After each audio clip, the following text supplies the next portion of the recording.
Baik, letusan kes COVID-19 di China mencetuskan kebimbangan dunia termasuk Malaysia. Apatah lagi China yang kini memilih hidup untuk hidup bersama COVID dan turut dijangka membuka semula sempadannya pada 8 Januari ini.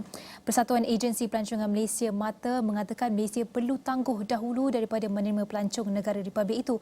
Manakala Persatuan Pelancong Domestik Malaysia MITA pula kata lebih baik perkenalkan prosedur operasi standard atau SOP yang lebih ketat ke atas pelancong dan bukannya mengenakan larangan ke atas mereka memasuki negara ini. Jadi untuk mengulas lanjut perkara ini sudah sedia berada di talian ialah Abdul Azhari Abdul Wahid, Ketua Pegawai Eksekutif Akademi Usahawan Mikro. Selamat pagi Azhari. Selamat pagi Nabila, selamat pagi Nina. Terima kasih kerana setia bersama Astrawani. Jadi mungkin boleh kongsikan pendapat Azhari sebab kita tahu pembukaan sempadan ini memberikan impak positif kepada ekonomi negara dan merupakan peluang yang baik buat PKS tempatan. Jumlah pelancong akan bertambah sekaligus perdagangan, keterjaminan rantaian bekalan makanan dan sebagainya juga bertambah baik. Jadi bagaimana pendapat Azhari tentang perkara ini?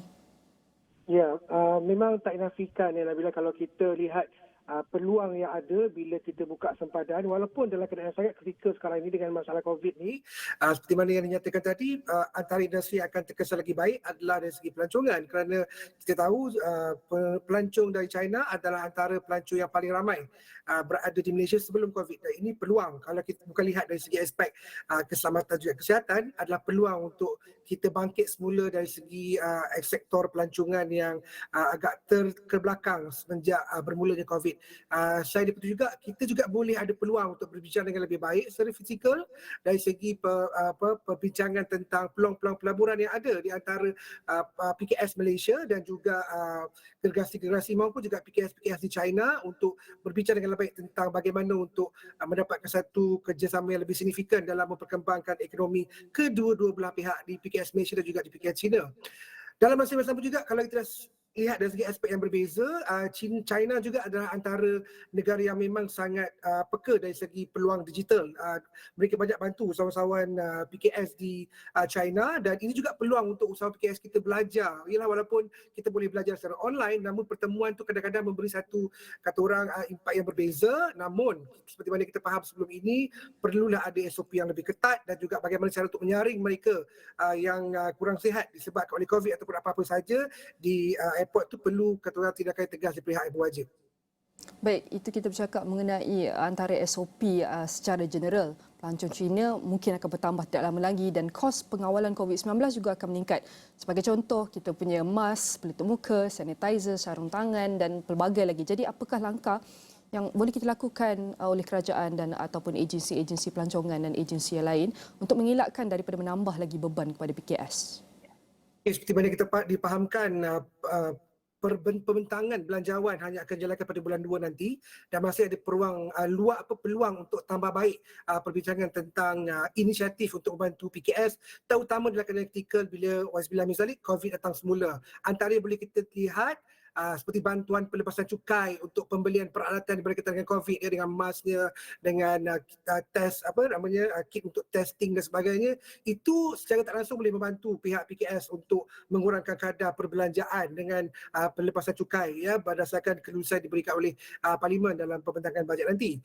Yang kedua juga bila berlakunya lockdown, misalnya saya risau sangat tapi kalau berlakulah lockdown for whatever reason, ialah antara yang terkesan adalah pekerja juga. Jadi program seperti mana kita jalankan dulu, subsidi upah juga boleh membantu sekurang-kurangnya kata orang mengawal selia kita punya aliran tunai dalam perniagaan dan dapat juga meneruskan perniagaan dengan lagi baik. Dan subsidi upah, gaji antara komponen yang paling besar dalam kos perniagaan PKS. Dan of course, tak inafikan kita kena lihat balik kepentingan dalam dunia digital dan saya rasa pihak kerajaan dan juga pihak PMKS sendiri perlu lebih tegas dan agresif dalam memastikan perniagaan kita berada dalam ruang digital supaya tidak terkongkong dengan hanya pelanggan yang hadir ke kedai, ke pejabat, ke kilang dan sebagainya, namun boleh diperkembangkan dalam bentuk digital terutama dalam bidang e-commerce dan juga teknologi yang berkaitan Nina. Baik Azhari, bercakap mengenai pembukaan sempadan, Malaysia masih lagi dalam membuat keputusan sama ada untuk menerima ataupun tidak pada 8 Januari ini. Jadi sekiranya Malaysia menerima, apakah persediaan awal buat PKS ataupun IKS jika untuk menerima pelancong-pelancong ini dari segi mungkin dari segi SOP ataupun mungkin dari segi dos vaksin dan sebagainya? Okey, tak dinafikan ya pengalaman sepanjang bermula 2020 sampailah ke 2022, saya rasa semua kata orang pemain industri dalam PMKS ni dah mula peka dan juga arif sedikit sebanyak tentang apa yang perlu dilakukan. Antaranya yang perlu wajib kita lihat adalah dari segi pemahaman SOP yang dibincangkan bersama seperti mana yang dinyatakan oleh Menteri Kesihatan tadi. Kita perlu berbincang dengan kebersamaan supaya kedua-dua belah pihak faham tentang kepentingan menjaga kesihatan dalam masa yang sama juga memastikan ekonomi boleh berjalan. Dan pemahaman SOP sangat penting sebab kita tak nak ulang balik isu kita tak faham, orang tu tak faham, orang ni tak faham. So kita kena pastikan kita betul-betul faham dan sesuai dalam keadaan semasa di mana ekonomi masih berjalan.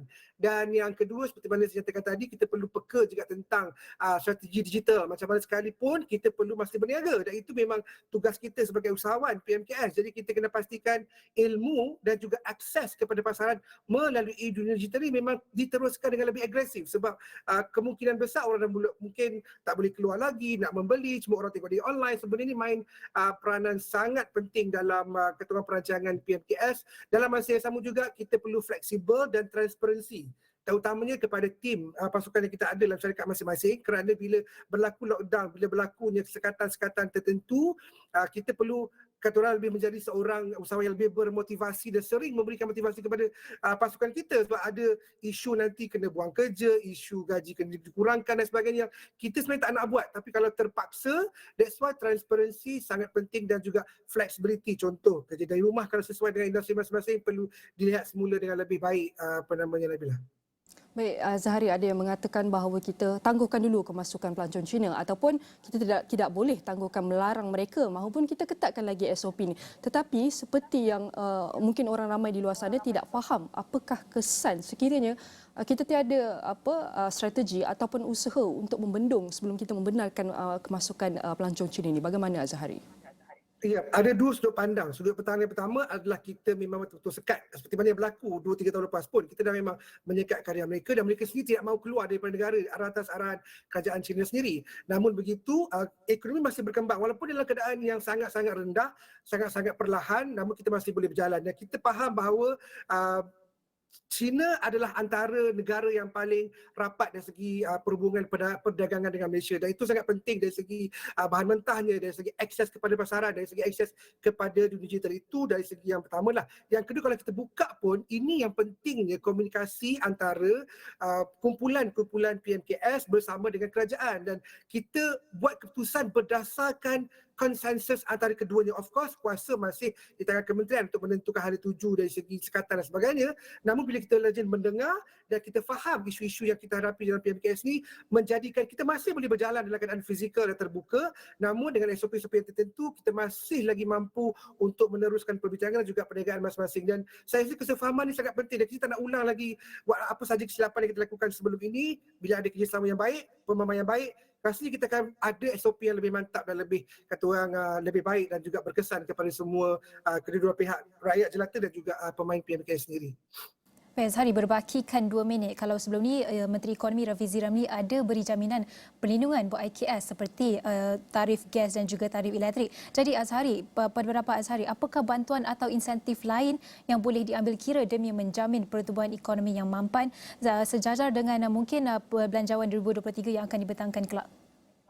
Okey, antara insentif yang boleh dilihat oleh Menteri Ekonomi, yang pertama adalah insentif untuk peranti digital, terutama kepada usahawan mikro. Sebab kalau ada digital pun, kalau perantinya tak cukup, infrastruktur yang tidak cukup, itu menjadi cabaran yang paling besar. Itu yang pertama, lihat tentang insentif yang boleh diberikan kepada pihak-pihak usahawan mikro dan juga kecil. Yang keduanya adalah kita kena lebih agresif dari segi membuat business matching dalam bentuk online supaya pasaran masih berkembang walaupun ada sekatan yang kita tidak mahu, tapi jika berlaku pun kita masih lagi ada akses kepada pasaran. Itu yang paling penting. Dan yang ketiga adalah lihat pada teknologi alternatif, financial alternatif, contohnya macam P2P, ECF, crowdfunding dan sebagainya, juga teknologi lain, contoh macam marketplace dalam NFT misalnya, di blockchain dan juga AI, AR. So contoh bila kami buat program kami Abang Bush di dalam dunia NFT, kita boleh kembangkan perniagaan ke banyak negara, 4 negara kita dah explore sepanjang 4 tahun ni. Ini antara alternatif akses kepada pasar yang boleh dilihat oleh pihak kementerian yang menjaga